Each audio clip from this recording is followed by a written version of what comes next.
प्यारे बच्चों, नमस्कार। कैसे हैं आप सभी? उम्मीद करता हूं आप सभी स्वस्थ होंगे और आप अपने एग्जामिनेशंस की तैयारी भी अच्छे से कर रहे होंगे। प्यारे बच्चों, जो भी क्लास 10th या 12th में है और the candidates those who are preparing for any of the competitive examinations, चाहे वो एसएससी का हो, बैंकिंग का हो, कलर का हो, सीईटी का हो या किसी भी प्रकार के किसी भी एग्जामिनेशंस का हो, आप अगर इन वीडियोज को करते हैं तो यकीन मानिए कि आपको इंग्लिश में किसी भी प्रकार की कोई दिक्कत नहीं आएगी। तो चलिए बिना समय बर्बाद किए हुए पार्ट नंबर 4 करते हैं। ग्रामर का ये सेक्शन है और इसमें मैं आपको बता दूं कि इससे पहले हमने 3 वीडियो कर ली है जो बेसिकली टेंस के प्रैक्टिस के ऊपर है ना। तो ये पार्ट नंबर 4 है। 10 क्वेश्चन लेके आया हूं और बहुत ही इंपॉर्टेंट है। हर एक कॉम्पिटिटिव एग्जाम्स, हर एक क्लास 10th एंड 12th के एग्जामिनेशन में पूछे जाते हैं। यदि आप किसी भी कक्षा में हैं, चाहे 7th में है, 8th में है, 9th में है, 10th में है, तो भी आप ये क्वेश्चंस अटेम्प्ट कर सकते हैं। एक आप लोगों से विनती है, please attempt all the questions and right the marks in the comment box कि भाई आपने कितना स्कोर किया। चलिए तो स्टार्ट करते हैं। सबसे जो पहला क्वेश्चन है, ये कहता है she dash the railway station before the train came. Had reached आएगा, रीच्ड आएगा या वॉज रीच्ड। तो देखिए, जब भी इस प्रकार की फॉर्मेशन हो, किसकी फॉर्मेशन हो? बिफोर की। जब आपको सेंटेंस दिया हो और उसको कनेक्ट किससे किया गया हो? बिफोर से। इस प्रकार का कंडीशन लगा हो, इस प्रकार का केस बनता हो, तो आपको क्या ध्यान रखना? देखिए, इसमें 2 काम हो रहा है। कौन कौन सा काम हो रहा है? एक तो ट्रेन का आना और एक क्या होना? स्टेशन पर पहुंचना। तो आप कभी भी जब इस प्रकार का क्वेश्चन करेंगे, जैसे एक तो व्हेन होता है, एक बिफोर होता है, जब इस प्रकार का क्वेश्चन करेंगे तो 2 काम होगा और उन दोनों में भी मतलब इन दोनों काम में हम ले लेते हैं कि एक पहले नंबर पे काम हुआ और एक कौन से नंबर पे काम हुआ? दूसरे नंबर पे। समझ में आ गई बात? अब क्या करना है? जो भी काम पहले नंबर पे होता है उसको कौन से टेंस में लिखना है? You have to write the tense in past perfect tense. कौन से टेंस में लिखेंगे बच्चों? Past perfect tense. Past perfect tense. 2 कामों में जो काम पहले नंबर पे होता है उसको कौन से टेंस में लिखेंगे? Past perfect tense. गांठ बांध लीजिए, खोपड़ी में घुसा लीजिए कि 2 कामों में जो काम पहले होगा उसको कौन से टेंस में लिखेंगे? Past perfect tense. और पास्ट परफेक्ट टेंस क्या होता है?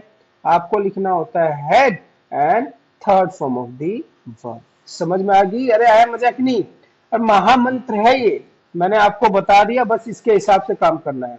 और जो काम बाद में होता है मीन्स दूसरे नंबर वाला काम, ये हो गया PP, past perfect tense. PP means Prem Prajapati नहीं, पीपी मीन्स पास्ट परफेक्ट।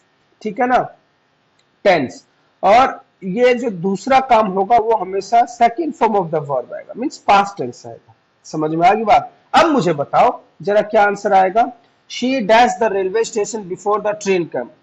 अब केम, तो इनमें से पहले काम कौन सा हुआ? ये रेलवे स्टेशन पहुंच चुकी है ना? तो कौन सा टेंस में आएगा? Past perfect tense. तो she had reach the railway station. अरे वाह, बिल्कुल सही बताया आपने। आपने बिल्कुल सही सोचा है। ये आएगा सी had reach the railway station before the train come. Train came, train के आने से पहले वो रेलवे स्टेशन में पहुंच चुकी है और बिल्कुल ये वाला नियम अप्लाई करना है। Is that clear? आया मजा? आसान है। अरे मैं पढ़ा रहा हूं यार, क्यों नहीं समझ में आएगा? जब हम लॉजिक बताते हैं और बिल्कुल देसी तरीके से, तो कोई भी काम समझ में आ जाएगा आपको। His uncle does not dash here. अब ये देखिए, कभी भी डज आ जाएगा ना, कभी भी क्या आ जाएगा बाबू? डज आएगा। तो वर्ब की सेकंड फॉर्म बिना एस और ईएस के लगाना है। एस और ईएस किसके साथ लगता है ये भी आपको मालूम होना चाहिए। देखिए, लगता किसके साथ है? Tick mark. नहीं लगता किसके साथ है? Cross mark. हमेशा ये लगता है singular form of the verb. Singular क्या लगेगा? सिंगुलर। और सिंगुलर में कोई भी हो गया, नाउन हो गया, प्रोनाउन। आगे बात समझ में? सिंगुलर में कोई भी नाउन या प्रोनाउन। सिंगुलर के नाउन कौन से हैं? किसी का नाम हो गया राम। प्रोनाउन कौन सा हो गया? ही हो गया, शी हो गया, इट हो गया। और नेम कोई सा भी क्या हो गया? सिंगुलर। ये सारे, इन सभी में आपको क्या लगाना है? You have to put what? S या ई एस। नहीं किस में लगेगा, नहीं किस में लगेगा, नहीं इसमें लगेगा। जैसे कि आयु देवी, ये अपनी खोज है, ये आयु देवी। अब आप समझ तो पाओगे नहीं कि भाई आयु देवी क्या बताना चाह रहा है मास्टर। आयु देवी का मतलब होता है आई, यू का मतलब है यू, दे का मतलब है दे, और वी का मतलब है वी। अरे वाह। और इसमें क्या है, नाम क्या होता है, प्लूरल। आगे बात समझ में। तो इसमें आपको कभी भी एस या यस नहीं लगाना है। और किस में नहीं लगाना है, जब क्वेश्चनिंग वगैरह हो, चाहे नेगेटिव सेंटेंस आप बनाते हो, तो डज के साथ एस या यस नहीं लगाना है। दो चीजों में एस या एस नहीं लगेगा, डज के साथ नहीं लगेगा, और किसके साथ, प्लूरल के नाउन या प्रोनाउन बनेंगे तब नहीं लगेगा। तो इसका बताइए क्या आएगा, his uncle does not leave आएगा। क्या आएगा, लीव। लीव तो गलत हो गया, महा गलत हो गया। डज आ गया तो एस तो बिल्कुल नहीं आएगा, लिविंग और लिव नहीं आएगा, क्योंकि प्रेजेंट सिंपल का ही, प्रेजेंट सिंपल का टेंस है। Next, Peter editing this magazine for 20 years by next January। अब बाय नेक्स्ट जनवरी दे दिया, तो जब भी बाय नेक्स्ट है, it means he is talking about future. कौन से टेंस की बात कर रहा है, फ्यूचर टेंस की बात कर रहा है। और इसमें विल बी तो नहीं आएगा, विल हैव बीन आएगा। कौन सा आएगा, विल हैव बीन। अगर ये इस तरीके से होता, Peter dash editing magazine for 25 years, अगर बस इतना आता तो यहाँ पे क्या आता, पीटर हैज बीन आ जाता। क्या आता, पीटर हैज बीन। लेकिन बाय आ जाए, by this month, by next January, by next year, तो बाय के साथ आते ही ये चला जाता है फ्यूचर में, इसका प्रवेश हो जाता है। तो यहाँ पे क्या आएगा, विल हैव बीन आएगा। नेक्स्ट, कमेंट बॉक्स में जरूर बताना समझ में आया और मजा आया कि नहीं। अरे एक नंबर का क्वेश्चन तैयार हो गया आपके एग्जाम के लिए। Next, Peter dash two tickets, wickets है, सॉरी टिकट्स तो नहीं है, wickets before rain interrupt play.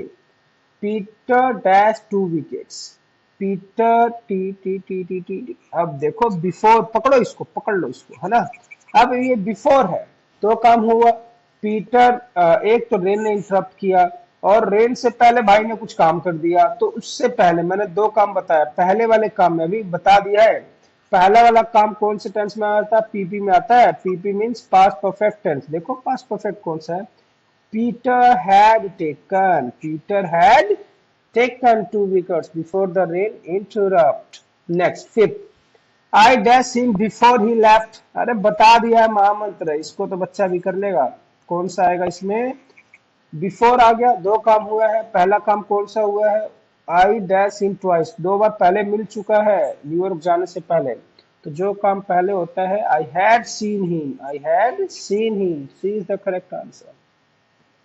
Edison newspaper before he became a famous inventor. Edison had sold, Edison भाई न्यूज़पेपर बेच चुका है, मतलब दो काम होता है। बाद में वो फेमस इन्वेंटर बना, उससे पहले बेचारे क्या करते थे, न्यूज़पेपर बेचते थे। देख लो, कोई कहीं पे भी जा सकता है। और you can use Edison use to, Edison used to sell newspaper. Edison used to sell newspaper before he became a famous inventor. In my youth, I dash exercise every day। अब जब every day आ गया, ये भाई साहब हर दिन काम करते हैं वो, तो जो काम हर दिन करते हैं, इट मीन्स प्रेजेंट इंडेफिनिट आएगा। ये तो महामंत्र है, तो इसमें आएगा I in my youth I dash exercise. नहीं नहीं, यूथ की बात कर रहा है, यूथ में चला गया तो पास्ट टेंस में चला गया। अभी खड़ा होकर बोलना इन माई यूथ। अभी समझ लो, जवान से भी ज्यादा जवान है, मतलब बुढ़ा की कगार पे है। तो यूथ में क्या करता था, in my youth I use to take exercise every day. अब यहाँ पे आई यूज टू हैड नहीं, I had been taking and had taken took. तो इसमें आप लिख सकते हैं, in my youth I had been taking exercise every day, ये लिख सकते हैं आप। और you can write in my youth I took exercise every day, ये भी लिख सकते हैं। had taken नहीं आएगा, in my youth I had taken exercise every day नहीं आएगा, was taking exercise every day नहीं आएगा। in my youth I had been taking exercise every day आप लिख सकते हैं। नेक्स्ट, अब आ गया आपका क्वेश्चन नंबर 8। क्वेश्चन नंबर 8 क्या कहता है जी, इट सेज कि she dash for Delhi this evening, तो क्या आएगा, शी इज लिविंग, इसी समय की बात है तो she is living. Heat dash bodies, heat क्या आएगा, हीट है, गर्म है, और ये यूनिवर्सल ट्रूथ है। कौन सा ट्रूथ है, यूनिवर्सल ट्रूथ। और जब यूनिवर्सल ट्रूथ की बात होती है तो क्या आता है, हीट एक्सपेंड्स आएगा, क्या आएगा, heat expands. Dash we living here since before, we dash, since आ गया और टाइम फ्रेम आ गया।